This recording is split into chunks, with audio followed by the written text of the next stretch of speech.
Welcome back into another episode of George in the Jungle, presented by Remington Tavern, coming at you live from the Cincy Light Studios. Remington Tavern can be found at 8892 Glendale Milford Road, 45140, where they have their daily happy hour from 3 to 7 p.m., $5 bourbon whiskey Wednesdays, bottle cap bonanza Thursdays from 7 to 9 p.m. You can check them out on Instagram at RemyTavCincy. That's REMITAV Cincy with a Y, or follow them on Facebook. While you're there, be sure to grab an ice cold Cincy Light. They got it on tap, and that's going to support your Cincinnati Bearcats athletes. But with that, George, we are underway.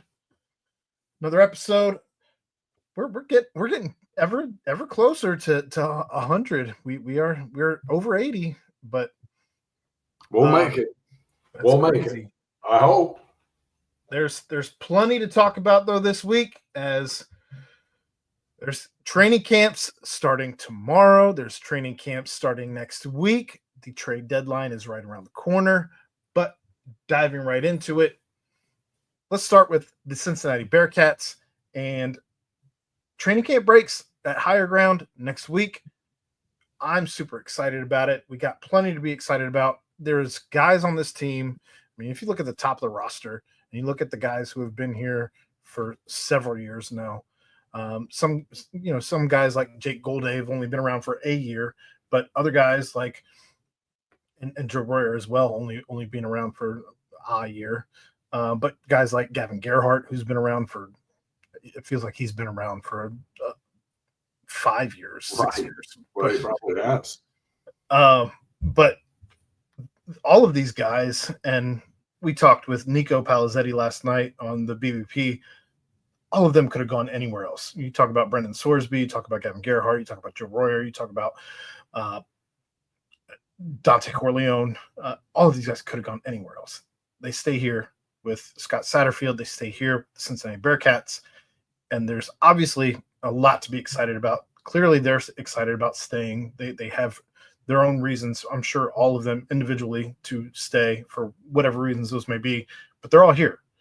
And I feel like there's a little bit of a buzz. You're in year 3 of Scott Satterfield. You have gone through the gamut, it feels like, and you've seen improvement, not as much as maybe some of us would have liked to see at this point, but you've certainly seen improvement from year to year.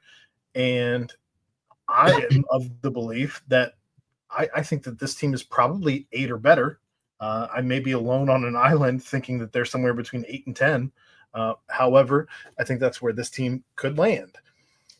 In any case, there's going to be plenty of things to watch in training camp, and I'm curious to get your thoughts as to what are you most excited about as training camp opens at Camp Higher Ground. They're only going to be there for a week this time because the IPF opened, and they got plenty of stuff to do at the IPF, and obviously you have state-of-the-art rehab and just recovery and all of everything that you can do at the IPF as opposed to Camp Higher Ground in the middle of East Harrison, Indiana, and all of that. But what are you excited to see come out of camp? First of all, I hope, I get it this year with whatever it is, 1 week or 5 nights or however long they're going to be out there, whatever it is. I kind of get it this year with that IPF opening, but I kind of hope down the road they spend a little more time out there. Just because it is secluded, all you have out there is the team and what you have on the grounds there, and it's just good team building out there, I feel.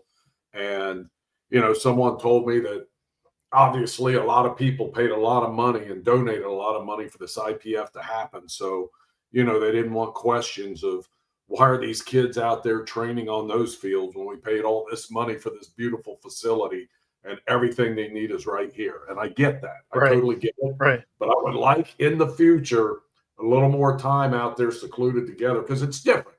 A year from now, they're going to be used to that IPF. It'll still be fantastic and great and all that, but that's going to be their home every single day. And I would hope next year that they expand it back out and spend a little more time out there where it's different and, definitely more secluded. So I hope they get back to that, but I understand why they're only doing so much at Higher Ground. Now, after all that bloviating, what am I looking forward to? You talk about the retention, and that is big, especially in football. It's so big in football, retaining those players, especially the experienced players who now have another year in this system, even though, there are some new things kind of on both sides of the ball because of personnel and coaches and everything else. But, it's Satterfield, it's his baby, and it's year 3 of that. And, you give him a pass for year 1 because there was a lot of turnover. There's a lot of things going in. You come in and you got all these players transferring out. You don't really have the advantage of working the portal. And then they did get some decent players that year. But you don't have, the full reign of anything, recruiting, any of it. It's a blur.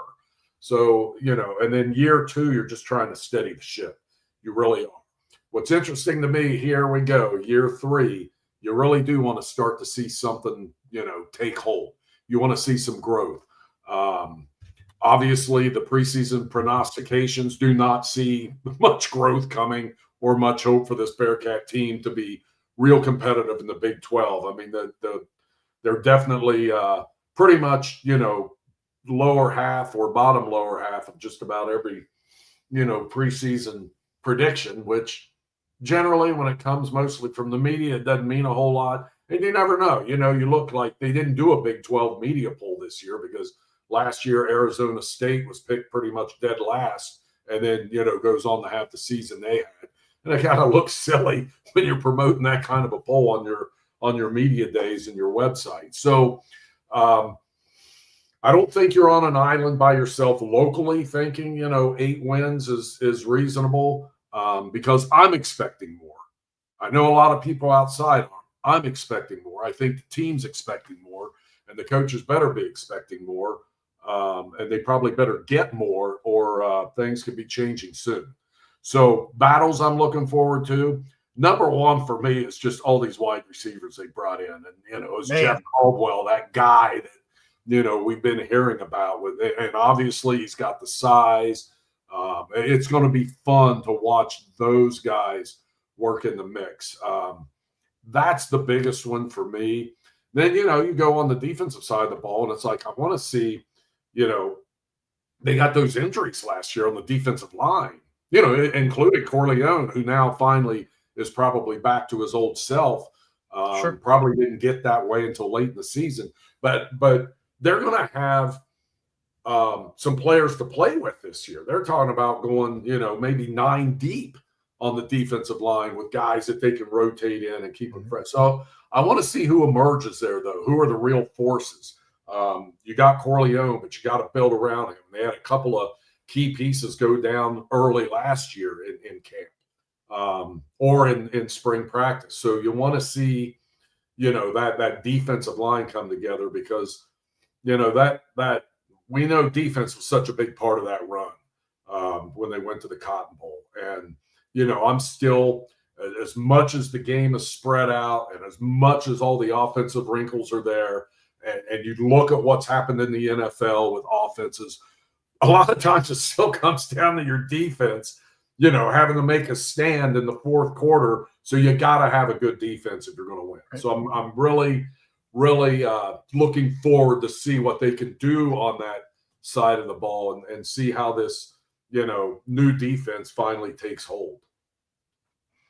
You brought up, some of the personnel changes, and you've obviously made some rather large personnel changes when you're bringing in a new secondary coaching staff, essentially, with, both a cornerbacks coach and a safeties coach.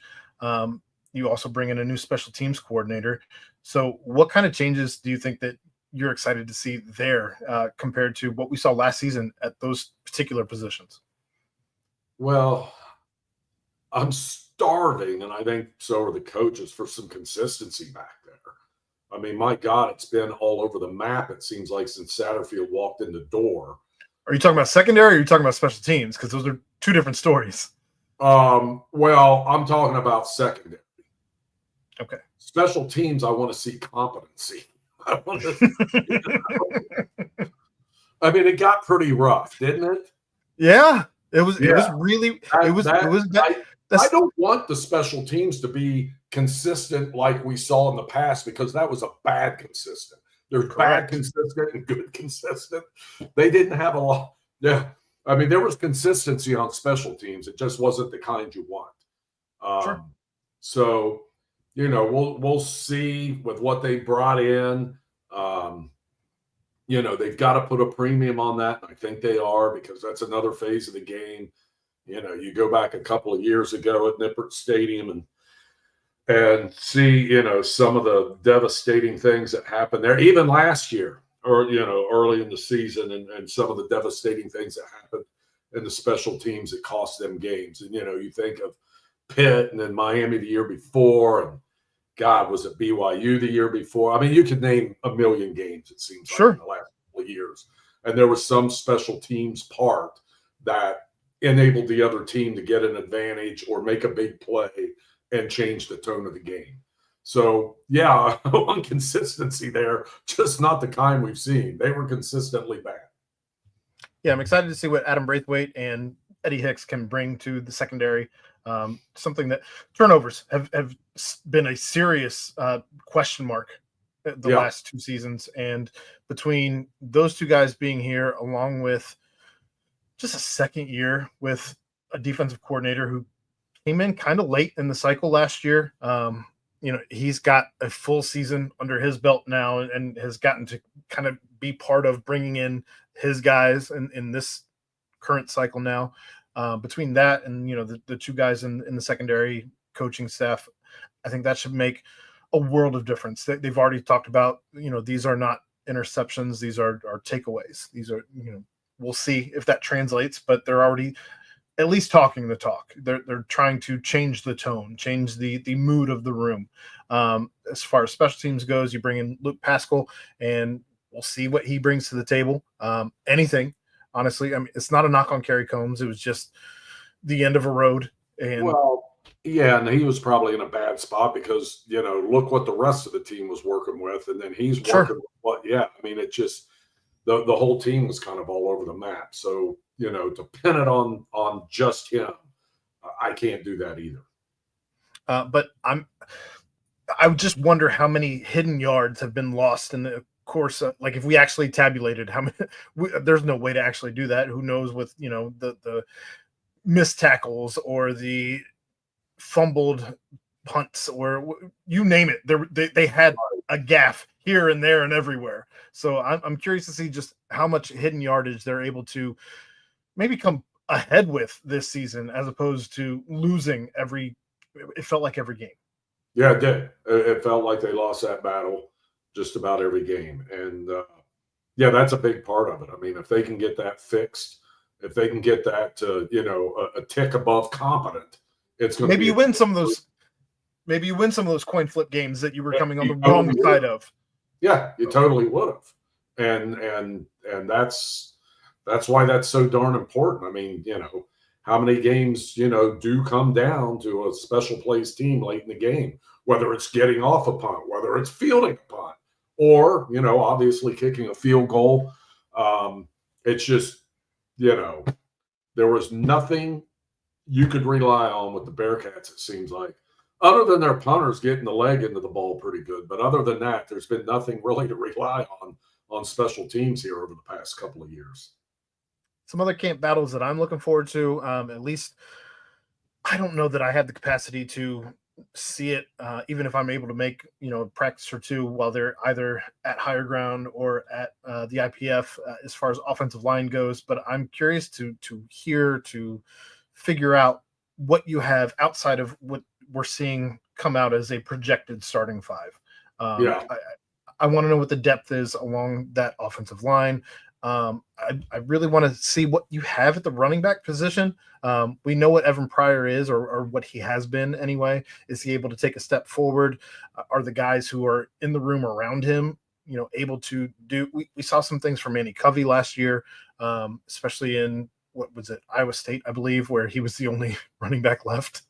What else do you have in that room? Because it can't just be Evan Pryor and a Wisconsin transfer. Right. And I'm anxious to see what Walker looks like out there. Sure. And it sounds like this offense fits him a little bit, and maybe he can, maybe he can be the quasi Kiner, and Pryor can still do what he does.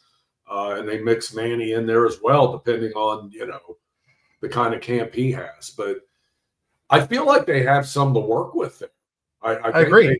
Yeah. I mean, I think Pryor can be big time. I don't know a whole, I know what Walker did at Wisconsin and wherever he was before, and the reputation he has, and he's an older guy now, so that's good too. Some maturity there, which obviously Kiner brought to that room last year, and that kind of rubs off, and it seems like they have that same kind of guy in the kid from Wisconsin. And I call him a kid, but he's a grown man now. But yeah, that probably has been since he was 16. But yeah, it's that they should be set at that position. I feel pretty good about that position.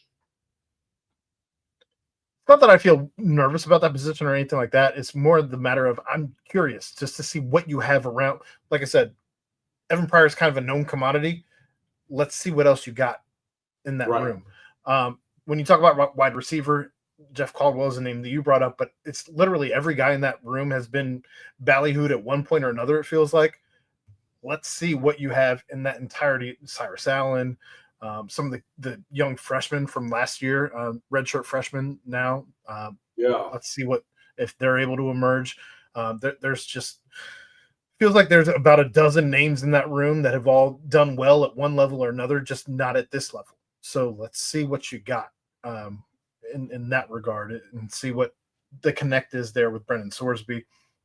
And then, it's not necessarily a position battle, but you've got two new guys, both at the kicker and punter position. We've seen his brother, but we need to see what, the new punter here can do. Right. As Mason is no longer here and Max Fletcher is a thing. We saw him at Arkansas when we were there. He was definitely there. I was in Arkansas. I don't know if you made that trip or not. No, didn't get to. Wanted to. It was a fun trip. Yeah, but Max takes over for Mason, and Mason, almost a legend in his own right. He didn't quite get there, but just the last two seasons were kind of derailed by injuries and what have you, whatever it ended up being. But it was, let's see what you got. And then you bring in a new kicker, and we've seen kicking go off the rails at times over the course of the last several seasons. We've seen it be excellent at times over the course of the last several seasons. So those are very important positions. Again, when you talk about those hidden points, the hidden yardage, those are things that certainly come up on the board. So then, again, just position battles. When you talk about punt returner, kick returner, there should be plenty of battles there, especially as you got a guy trying to get his feet wet here in his first season in Luke Pascal. As it should be a ride. He's got a lot on his plate. Yeah. The bar isn't set very high, though, right? No, but when it comes to kicking, you got to get that whole operation with the long snapper and the holder and the kicker. You got to get all that working. Those guys do it so much, it does kind of become almost automatic for them, but it's not automatic. I mean, that's not something, there's a lot of things you can just pick up and maybe kind of do it okay, but I don't think you or I could walk out on that field and just long snap, without a lot of practice. Hell no. Or hold right. And it looks so easy, but it's not. And those guys make it look easy, and those are the kind of guys you want. That it is kind of second nature and all that. So we'll see if they can get that whole operation well up and ready to go. But it is a lot. I mean, every coach is under the gun as far as I'm concerned this season, because this is a big, big season for the whole Satterfield project. And is it going to work out in the long term? And that team's going to have to take a step this year for people to believe. Yeah. The next topic is kind of a transition from Bearcats to, actually, I think we're going to switch up from what I told you in our pre-show, but going from Bearcats to Bengals, Desmond Ridder finds himself actually signing with the Cincinnati Bengals. And it's a guy who has done a lot here in this city. The NFL, I don't want to say hasn't been kind to him because I don't think that's a fair assessment. But he's already found himself a journeyman in a very short career in the NFL, finding several starting gigs across the league at this point, landing on several different teams. This is his fourth team now. I know he had a workout. His fourth, yes. He had a workout in Indy earlier in this offseason, but he didn't actually sign in Indy, and now he finds himself here in Cincinnati. I won't count Indy as his fourth team, as he was only there working out and what have you, which I'm actually surprised that didn't land, as who knows what's going on with Anthony Richardson, and you have the Desmond Ridder, Alec Pierce connect that you've seen in the past. But one man's trash is another man's treasure, and here we are with Desmond Ridder here with the Cincinnati Bengals. I'm excited about this, just to get him back in the city. He's never lost in this city, and I think it brings. Say what you want about Jake Browning and what he did when Joe Burrow went down. That's all well and good. This is a guy who I think kind of raises the bar as far as backup quarterbacks go. Well, first of all, I think it's a good spot for him. He's got to be comfortable here. Close to home. He is coming in as he's coming in as obviously a backup or a third quarterback. Either one, I don't care. It's a good spot for him because I don't know what's going to happen to Jake Browning after this season. I don't think the Bengals do. I don't think, given the way they're set up, and Browning may draw some interest, and I think he will. I just don't know at what level. But it may be too rich for the Bengals' blood for a backup quarterback. Sure. You have a franchise like Burrow, and you have all this other money in other positions and not small contracts either. And if they end up doing the other one that we'll talk about here in a little bit, right. They're going to be looking for a good veteran, somewhat inexpensive backup quarterback. And, I know those salaries get based on years of service and stuff, but still, it's a great insurance policy for the Bengals, and it's great for Des too. And I think the Bengals did this with all of what I just said in mind, that they may be looking for someone next offseason to be a solid backup. Let's get this guy in here this year, get him into the system. And it's really cool that he comes full circle with the Zach Taylor thing too. Hell yeah. Who offered him a scholarship to UC, and now here I'm sure they both admire each other and are, right. Pretty tight because of that. So I think it's a perfect situation for both. And, if something does happen, God forbid, and then he ends up, playing a lot as a starter or what. I mean, he's a competent dude. He knows what's going on. He works hard. You don't have to worry about that guy. He's like a coach on the field. I think, the trouble he's run into here is, my God, the different, you got to be the elite of the elite to succeed at quarterback in the NFL and succeed long term. Look at how many great college quarterbacks have not been able to make that transition.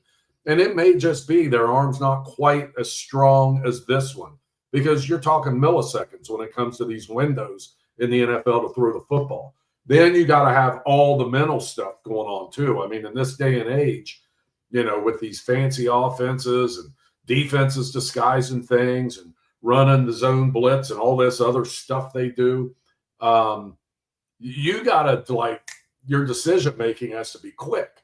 And I think he's got all that part. He's got everything. I think the thing that has held him back a little bit is just, that talent's got to be super elite to succeed. And I'm not saying he won't succeed, but I'm telling you, a career as an NFL backup quarterback is a great career. I will counter you with the weapons in Cincinnati at this point outside of the offensive line, because we already know that's been held together with, what's your phrase, held together with duct tape and bubble gum or something along. Kite string, bubble gum, duct tape. That's fine. Glue's pretty good though. But the weapons are a little different here when you're talking a Jamar Chase, a T. Higgins, a Mike Gesicki, versus Drake London and Darnell Mooney, or I still don't know that the Raiders have anything outside of tight end. I think I think they're throwing out 7 tight ends on offense. I think that's their game plan. And Arizona is, I don't know that I don't love Arizona's weapons. So you look across the league, and Kirk Cousins is also not doing it in Atlanta, and they somehow still almost make the playoffs, but I don't think it's because of the offense, right? Or at least not the passing game. LA Las Vegas has been a weird spot for the last several seasons. And Arizona, like I said, I mean, you have a quarterback who's more interested in Call of Duty than NFL. So it's all a mess. These franchises he's been with have been kind of in a bad way. So I don't know. I don't know that that's necessarily all on him, I guess is what I'm getting at. I'm not making, this isn't a complete, but I mean, also, a quarterback in the NFL does have to make everyone around him better. And I think Des did that great at Cincinnati. I mean, I think, absolutely. And it's just in the NFL, it's another step up. And it's like those elite tools are hard to come by. I mean,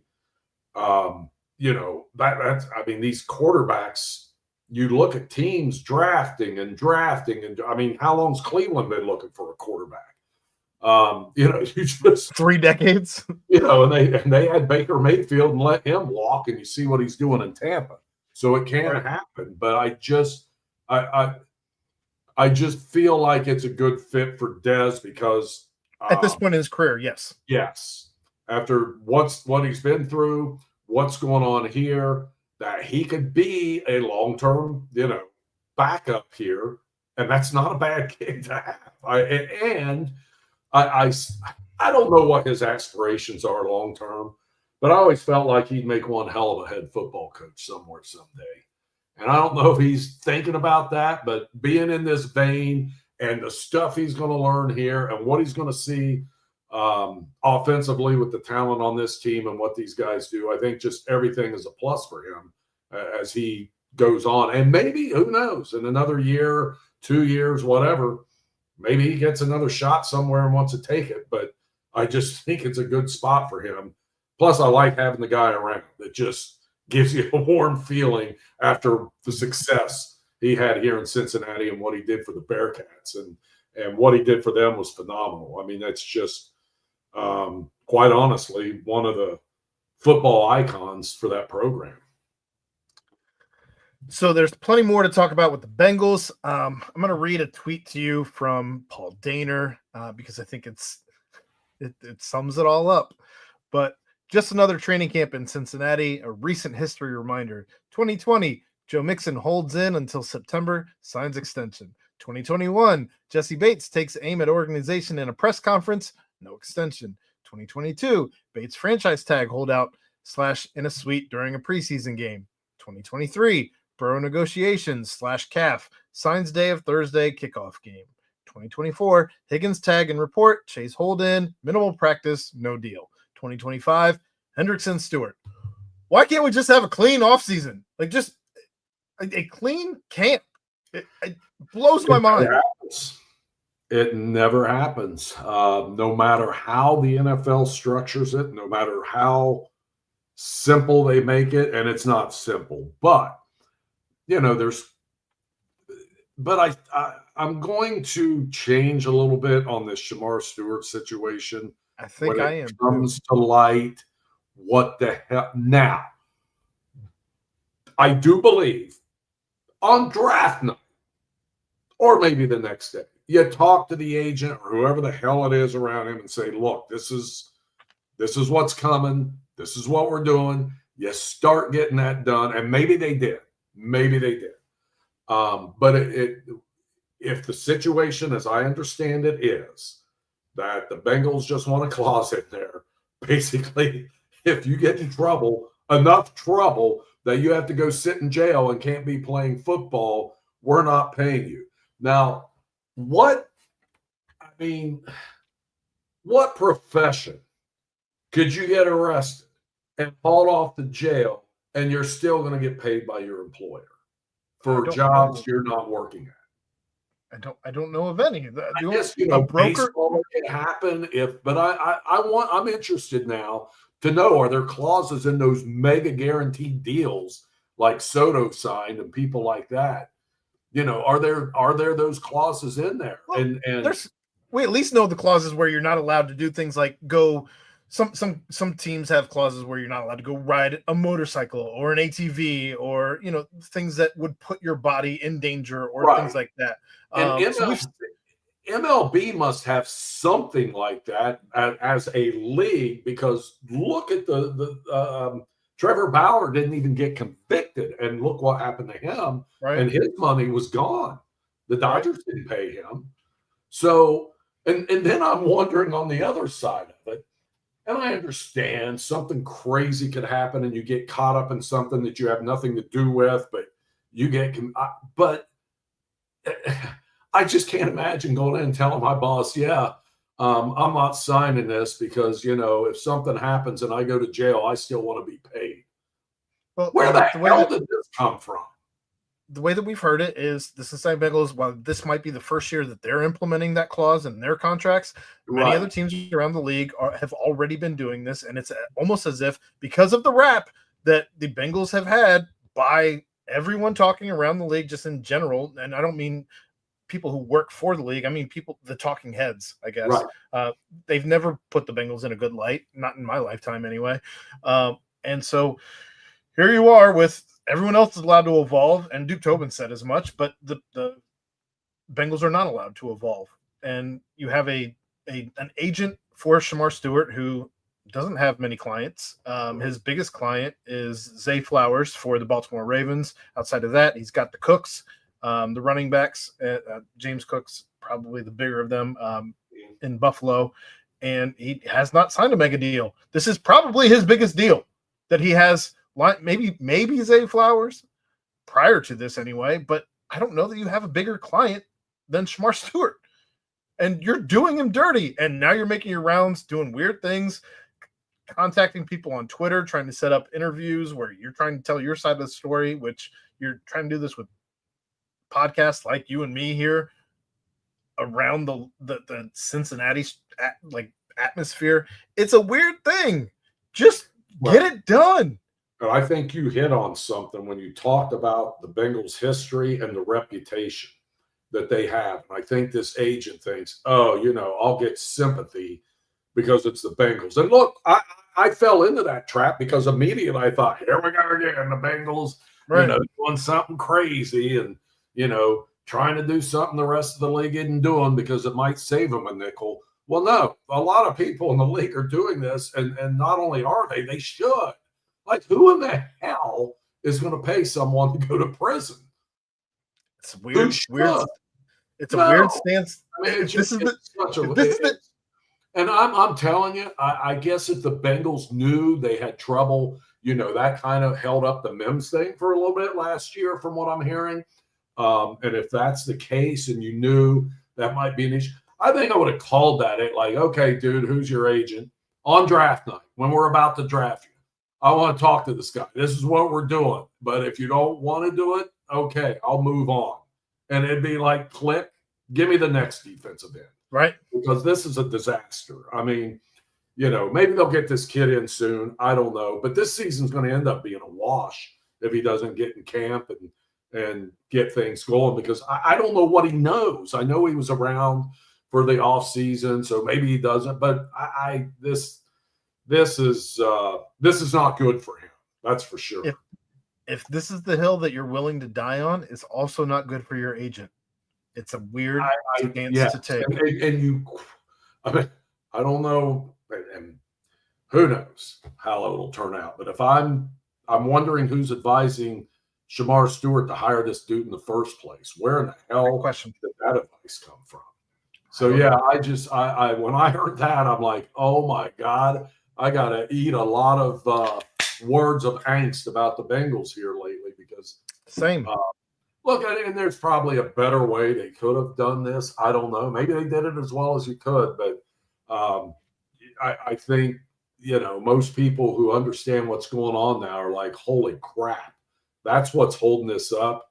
Like, who sits there and says, I'm not going to sign this big mega contract because I might go to prison. Seriously? In any case, he's not the only one going through his own contract woes as Trey Hendrickson. It seemed like everything was pointing in the right direction over the course of the week. A couple days ago, he posts on Instagram a video of him in a Bengals uniform and some highlights as a Bengal. And then you get to the mock turtle luncheon, which we discussed what all of that was last week and all of that.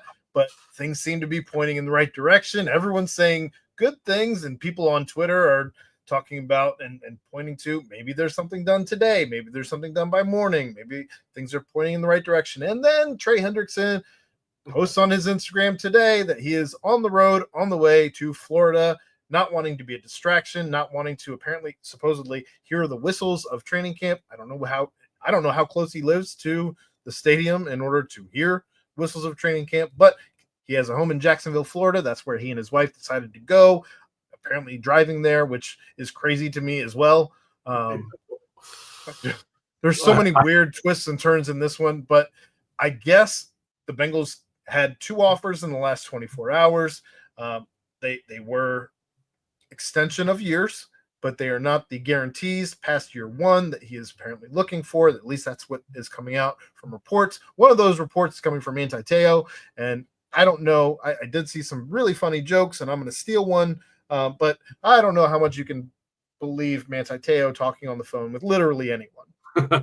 Yeah, you're right. You're right. He fell for a pretty big one, apparently. On the phone. Yeah, that was ugly.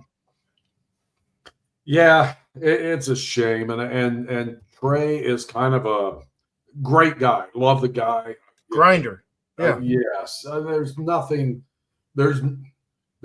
negative I could say about him. The most negative thing I can say about him is, and this is weird because it's almost like more of a professional and on-field trait of his, but he is rather dramatic sometimes in his expressions, his makeup on game day, his eye black, his he's very, I guess, emotional and you have to play football with emotion. Sure. And he plays with a lot. I think he practices with a lot. I'm sure he does it in the weight room. He is a go-getter. And certainly this thing driving to Jacksonville, and I guess there was a picture of the sunrise on Instagram or so there's some dramatics involved in that. Yep. So I think that emotion kind of maybe gets the best of him sometimes when it's off the field. But he's a great guy. I don't understand how they haven't gotten it done, how they haven't just sat in a room with him, his agent, and whoever the hell else is involved. I mean, Shamar Stewart said that negotiations were above Duke Tobin's pay grade, so I don't know if he's in there or not. But you better believe it's a big contract, Mike Brown is, because He's not signing his name to anything probably over 50 cents that he doesn't know inside and out. So he's going to be involved in that. And get him in a room and get it done, because I don't think Trey's an unreasonable guy. And I'm not sure the Bengals are being unreasonable in this. I think they know the market. I don't, but what I don't know is the main sticking point. Is it money or is it years? I'm guessing years, but I don't know. Well, I think, like I said, they have been going to, sounds like three or 4 years, but the guaranteed money is not there past year 1. So if that's the case, it sounds like the guaranteed money is the hang up. The Bengals have to give some on that, because let's look at Trey Hendrickson's career. And he's only gotten better. Now, I know he's at the age where it's going, but I don't see him falling off a cliff in 2. I mean, maybe in that 3rd year, I don't know. But I think his next 2 years, they can expect the same type of production they've been getting. Or close to it. Yeah. What you don't want to do is end up in an Andrew Whitworth situation where you should have signed him, needed to sign him, and he ends up somewhere else and wins. Yes. And sometimes you have to take that risk that, yes, we may end up with some dead money here. I mean, you can't always have a clean slate. And there's ways they can still fudge that around. I mean, there's a million ways to work it. I feel like given the situation they're in, given the team they have, given all the stuff they have offensively, you just have a middle of the road, 16th ranked defense in the NFL would probably be good enough for this team to go to the playoffs and make a run. But he's that big of a difference maker to me on this team because when they needed a play, he made the play. And, he gets the knock that, well, sure, every time they snap the ball, he's worried about is getting to the quarterback. Well, you know what? Given some points in the game, maybe that's not the best thing where you're trailing and the other team has the ball and they're running out the clock. But more often than not, and it's look at the demand for this guy. Obviously, to me, there's a demand because I think while the Bengals weren't able to trade him because they were asking for something crazy, sure, I think if they cut him loose, that guy would get his $35 million somewhere to play this year and next year and maybe the year beyond. And I think you'd probably get to pick what team that was, truthfully. Mm-hmm. That all said, I know I brought up Andrew Whitworth. Here's something I've been thinking about. Maybe the Bengals are kind of playing this like Andrew Whitworth because with Whitworth, you drafted his replacement and I believe you drafted 2 tackles even. They drafted 2 and it was strike 1 and strike 2. And here you are kind of doing the same thing. You've drafted now several defensive ends. And nothing's really, the cream hasn't risen to the top at this point. No. But you're right now, as things currently stand, you're kind of left with Trey Hendrickson in one hand and Shamar Stewart in the other hand, and all it is right now is 2 handfuls of shit. Yeah, exactly. It is. Well, that's what you've done to yourself. You've got it done. Right. Figure out. You can't lose the value of a first-round pick in Shamar Stewart. You simply can't, regardless of what you may think his talent level may be and all of that. You have to at least give him the chance to go out and prove you right or wrong. Right. And with Trey Hendrickson, regardless, I mean, and first-round picks still make a lot of money. Sure. But in the grand scheme of what you pay a free agent defensive end who's a starter, you're getting a bargain. Just give him more money up front or something just to iron it all out. Just figure it out. Get there. I don't want to talk about that anymore. Training camp, though, does break tomorrow. What battles are you looking forward to in regards to the Bengals? Oh, boy. Who's going to start at guard on the offensive side of the ball? I mean, that's still, I really thought, and maybe they will, I'm sure they are laser focused on the waiver wire and cuts and all that. There's going to be someone coming in, I think. But they may be okay with Lucas Patrick or Cody Ford. I don't know. But and is it going to be Dylan Fairchild on the other side, the rookie? He's going to get a shot at it. But I am surprised they didn't bring in another veteran guard to at least make sure they've got somebody competent when they open the season. Other side of the ball, I mean, what is going on? The depth at safety is a concern. Hopefully Dax Hill is definitely on the path they said he was yesterday. Yeah. It sounds all positive. So we'll see how that whole corner thing shakes out. Because in this new defense, Golden's want corners who can, play outside, nickel, slot. They can drop back to safety. Well, Dax fits that bill. Sure. But who else does? And I am worried about the safety depth. But they have a lot of young guys, and a couple have been injured and came back from injury and came back last year, who might finally grow in to some help there. The whole defense, in my opinion, you got a lot of, and then the defensive end, my God, who the hell's going to play there? Who's going to line up their first preseason game or exhibition game, whatever the hell they call it these days, is 2 weeks from Thursday, and nobody cares about those. But who's going to line up at defensive end in those games? Because neither one of those two that are in the contract dispute are going to be on the field for that game, regardless. I'm also interested to see the linebacker room because I don't really know what we have there. Yeah, that's you're assuming, the Demetrius Knight jumps in and plays right away. Right. They have him signed now. But we'll see, because that's a question mark in my book.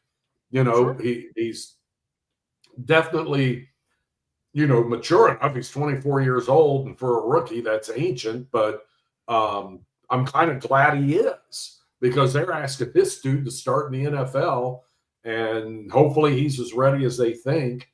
But we'll see. But that's an interesting one there, because that position right there, you got one good one. We'll see if they got two. You brought up the defensive ends. I think defensive tackle is just as big a question mark. A lot of young guys in that room. They even signed yesterday. Taven Bryan, a defensive tackle, former first-round pick, who played with the Colts last season, played all 17 games, starting 6 of those games. So we'll see what's going on in that room. But there's plenty of question marks across that entire defensive line, if we're being honest, especially when you have two guys that are projected to be at least one start. Trey Hendrickson is your starter at one edge spot, and then you would think Shamar Stewart with that first-round tag is at least challenging to start, if not getting reps often in rotation. So you've got to figure that out. I'm also curious to see running back.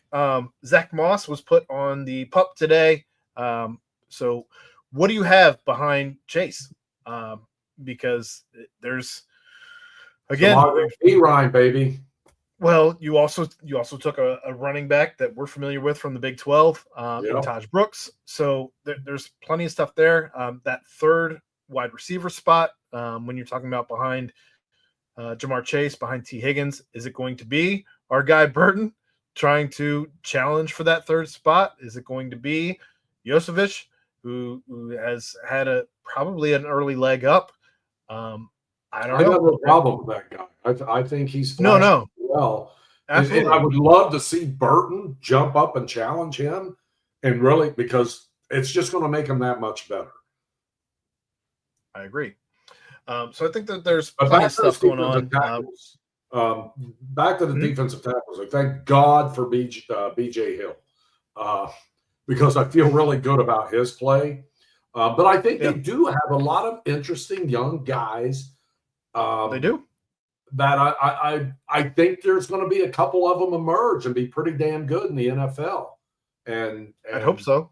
Yeah, I think they are. Well, they've got some draft capital in there, Chris Jenkins, McKinley Jackson. I mean, they got some guys that I think with just, a year or whatever they have, a year for I think both those guys, they'll get there.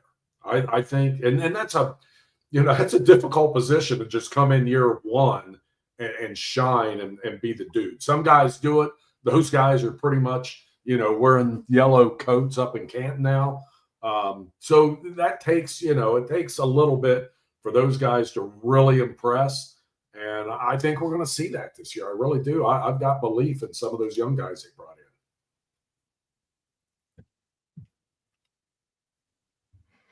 Well, like I said, plenty of stuff to be watching for in Bengals camp that breaks tomorrow. So keep your eye out on all of those camp stories coming at you. Outside of that, it's been the Reds have emerged from the All-Star break. They're doing well since the All-Star break. I think the most interesting thing thus far to come out of the All-Star break came from Emilio Pagan after a win over the Mets, after winning that series. He said, we talked about coming out of the break hot and trying to force the organization's hand to go get some help for us and see what we can do for Reds fans and try and do something special. Well, the last player who said something that kind of went against the grain of the front office was a guy who now plays for the Kansas City Royals. So I don't know what's going to happen with this team. I don't know if they are buyers or sellers. I would love for them to be buyers, but everything from Banana Bob says to me they will never be buyers and will always be looking for the cheapest deal. I would be shocked if they were a buyer. I really would, and probably here's why. The best help out there is going to be guys that are free agents at the end of the year. Sure. Take Suarez, for example. And the fact that guy has 35 bombs and is going to get traded during the season is hilarious. Yep. But I get it from Arizona's standpoint. First of all, his value is so high now, maybe it's never been higher. And for a 2-month rental player, you're going to get something for him. So if I'm Arizona, and there's a lot of people interested in him, but from the Reds standpoint, are they going to part with any prospects, given the way they're set up and they want development and develop our own and do it? What prospects are they going to give up to get anything in here that's worth a nickel? I don't see it happening. The thing that's most frustrating to me about the way that they handle prospects, at least as things currently stand, is they will develop prospects and they will have a great farm system. And when they bring them up, it's like they like to prospect hoard. They don't want to trade anything, right, even if it could improve the team, because they're worried about payroll. So you would have to trade the young guys to get the guys who are actually producing. And by the time you're bringing the guys up, they're going through their own throes of trying to become a major leaguer, which isn't an easy thing to do. We've seen plenty of guys get stuck in that weird place where they become 4A guys. And I think right now you're kind of seeing some of that. Will Benson can't, for the life of him, get on the field after having his Colorado Rockies heroics. Reese Hines can't get on the field outside of going against elite pitchers when he is here. They decide to put him against elite pitchers, and then they're like, nah, why don't you go back to AAA where you're Babe Ruth, just hitting bombs off everybody. I just don't understand the mindset. I don't feel like, I guess the biggest problem is I don't feel like there is a plan in place. I feel like they're literally just doing everything by the seat of their pants. It doesn't feel like there's a direction. And I think that there's, at some way, somehow, there's too many cooks in the kitchen now. Yeah, and you are correct about, like, they bring these guys up, and it's like, here's the problem. I think part of it, or a big part of it with the Reds, is it's too many at the same time that are trying to find their way. I mean, even Matt McClain this year, like, these guys aren't just going to be a straight line up. It's rare that happens. They're going to struggle. Sure. When those guys start to struggle, they got 3 or 4 of them in the starting lineup that are doing that, and they're like, holy crap, we can't wait this out. We got to send him down and bring another one up, and then he struggles. And you're right. They're like in this freaking vortex that they can't get out of, because a guy cannot struggle at the major league level without killing them, because they have too many of them at the same time doing that. Does that make sense? Do you get what I'm saying?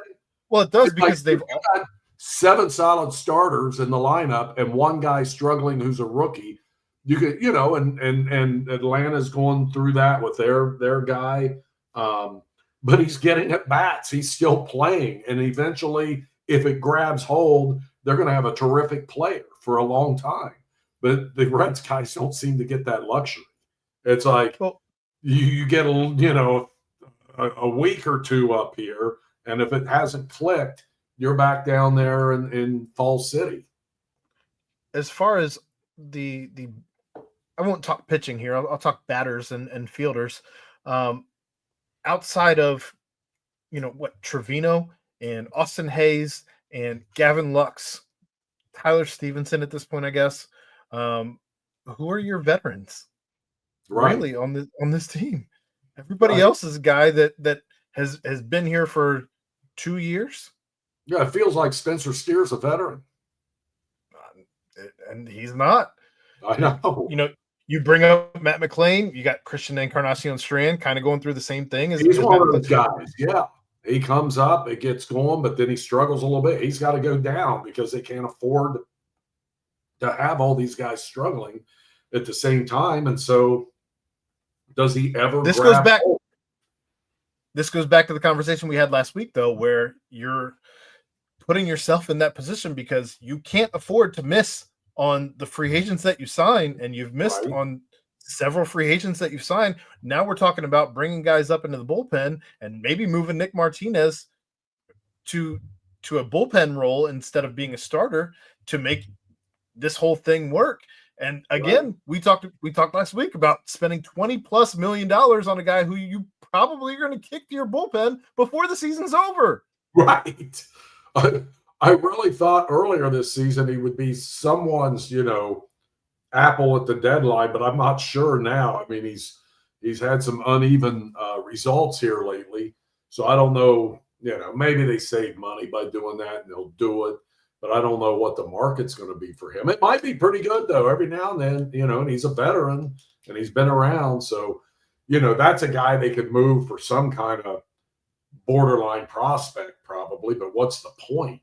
For what? Just to do this all over again? Right, exactly. This is. I don't even think I just they've been doing this for a long time, and at some point you kind of gotta take a stand, bite the bullet. These are our guys, and I know they went through the supposed reload or rebuild, whatever you want to call it. Unfortunately, it didn't work. And maybe they didn't stick with some guys long enough. I don't know. Can I give you an example off the top of my head? No, but they're going through it with all these guys. I mean, what are we doing with what's Marte doing? I like the idea of moving him to the outfield, to be honest. I think that's perfect. I think they should do that. And I think he should probably get as much time in right field as he can when there's a left field. Those are things you should be doing with a veteran-laden team, not all these guys trying to figure out how they fit at the major league level at the same time. This is crazy. Right. But I thought he looked good out there, right? I don't get a sense that there is a direction. I don't get a sense that they have a clue what they're doing. I think all they're doing is trying to get to the next bobblehead night without spending another dollar. Yeah. There's some truth in that.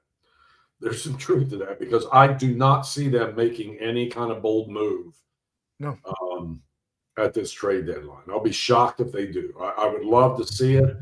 I think hoarding these prospects like this, and then, how many of those guys pan out? And then are they, I don't know. It's just very, very odd. But they moved up South Stewart, so maybe he'll be up here before the season's over. But I don't know. He'll probably get the September call up, and that'll be it.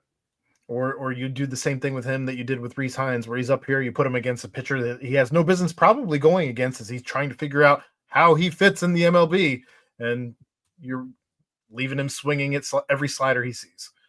The Reds currently sit at 52-50. They are 3.5 back on the wild card after tonight's loss. They lose a second game and will lose the series now to the Nationals. You don't want to be losing to the 41-60 now Washington Nationals. I hope that the Nationals don't break that frickin' streak of no series sweeps this year. That would be brutal. I'm less worried about that and more worried about the fact that you let the Washington Nationals beat you in a series. I know. I agree. But now we're in that position where they could sweep them, and that's embarrassing. You've now let the Nationals also score 16 to your 9 in 2 games, which is abhorrent, if we're being completely honest. But we'll see what happens tomorrow. It's tonight and 1 run, right? The Reds, I think. 1 run. Yeah, Fangraph's playoff chance projection is now at 10 point. Well, this was before tonight, 10.5%. They have the Reds pretty much going 81-81 this year, and I think they're right. That's terrible. 10 hits, 1 run is exactly what happened tonight. So gotta love that. They got some shit to figure out because it's frustrating. It's maddening as a fan my entire life because I am apparently just, I feel bad for guys in your generation because you haven't seen any good, really. I mean, 90. I was 6. How old? Yeah, 6. Yeah, my God, 90, I was, working it, and it was fun, and the city was on fire, and it just, I mean, that Bengals playoff run reminded me of that, and the Super Bowl run. That's how it was, and for a long series like that, it was very cool. I mean, not that the World Series was long, but the playoff run, the season of '90, going wire to wire, it was electric. Well, we'll see what they're able to do. Again, I'm hoping that they can find themselves buyers, but there's nothing that makes me actually believe that. Yeah, me either. The last thing we talk about, and this on a high note, FC Cincinnati.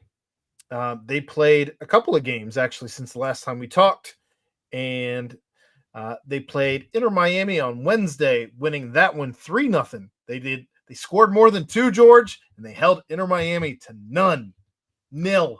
That was coming Huge. off that Columbus game. That was Huge. a surprise, and they didn't play poorly against Columbus. But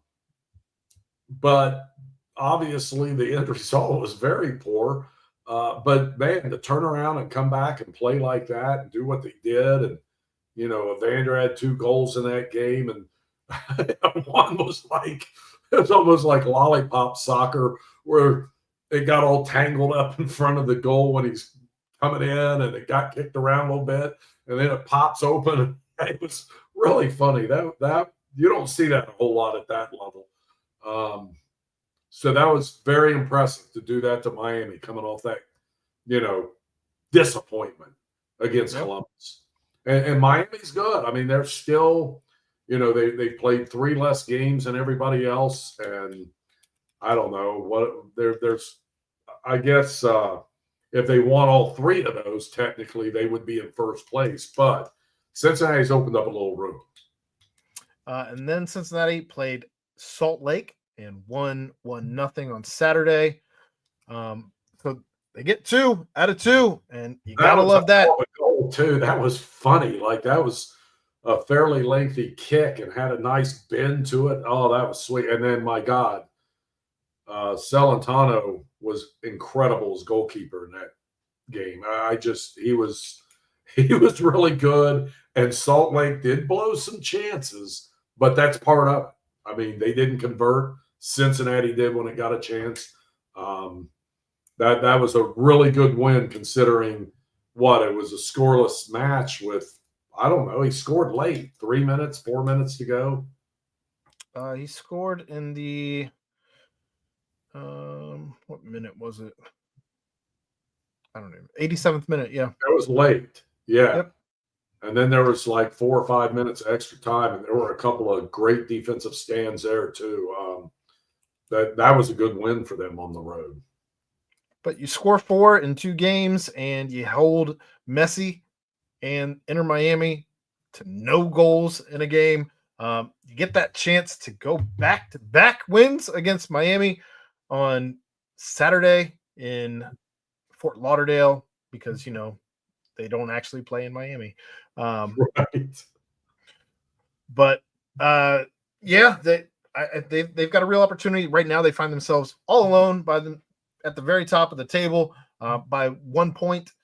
Obviously, that is not a safe net for you to find yourself in. However, things are coming up good for FC Cincinnati right now, and you get a chance to go back out and prove it against arguably the best in the world. Yep. And then after that starts that Leagues Cup thing.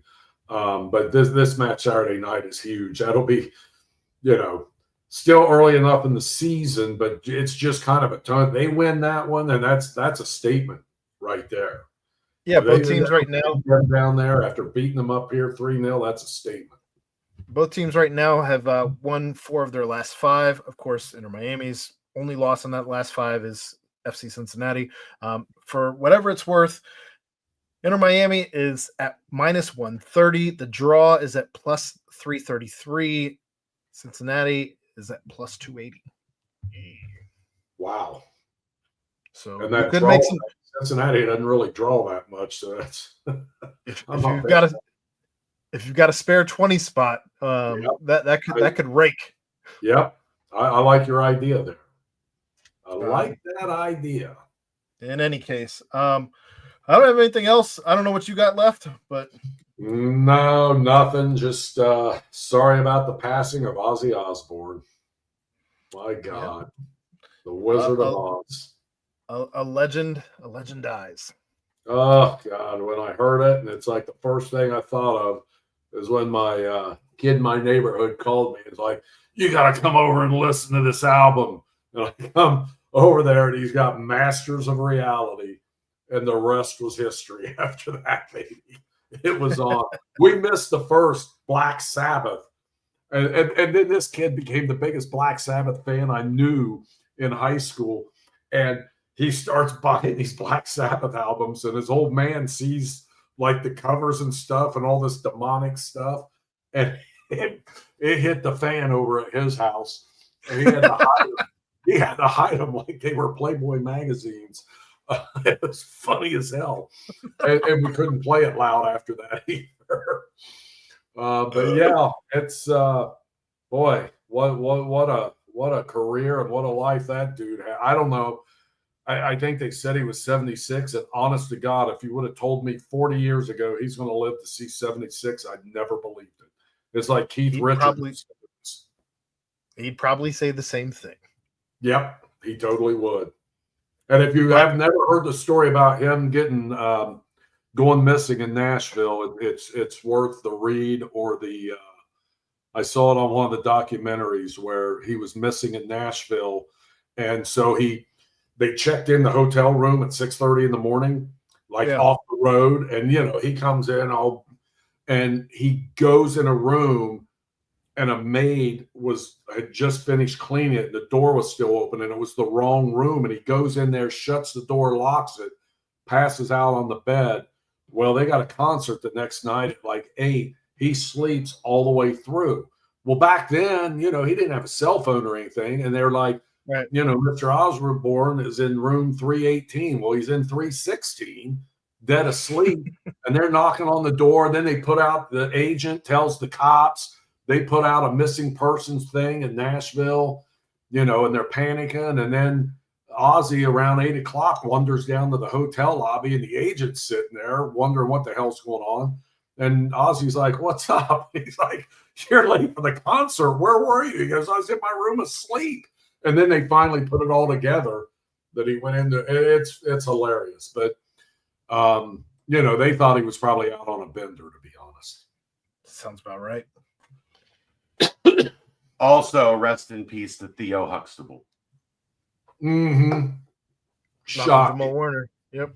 Just shocking and very, and UC lost a couple guys. Bill Schneer yesterday, and Bill Mulvihill over the weekend, who was a great UCats guy. Bill was always around. Yeah, I'll miss him. I saw him, for years and years at the games, and I knew his older brother, Pivot, when he was around. Interesting family, very interesting family, and that's a loss. It's sad. I was just talking to someone tonight. I don't know what the arrangements are. I was hoping to find out. Have you seen anything, Chad? I haven't seen anything, but I'm square in the middle of the start of volleyball season. Yeah, here you go. Here you go. You'll enjoy that. Sat outside the gym waiting for 2 hours tonight, George. Okay. I'll enjoy hearing about it. Let's put it that way. Well, that's going to wrap things up for us here on George in the Jungle. Thanks, as always, to our sponsors. Thanks to Cincy Light. Be sure to grab an ice-cold Cincy Light next time you're at Remington Tavern. You got it on tap. Remington Tavern can be found at 8892 Glendale Milford Road, 45140, where they have their daily happy hour from 3 to 7 p.m. $5 Bourbon Whiskey Wednesdays, Bottle Cap Bonanza Thursdays from 7 to 9 p.m. Check them out on Instagram at RemyTavCincy or follow them on Facebook. But for George Vogel, I'm Aaron Smith. We'll be back here next Tuesday again at 9 p.m. to discuss all of your Cincinnati sports. Thank you, Aaron.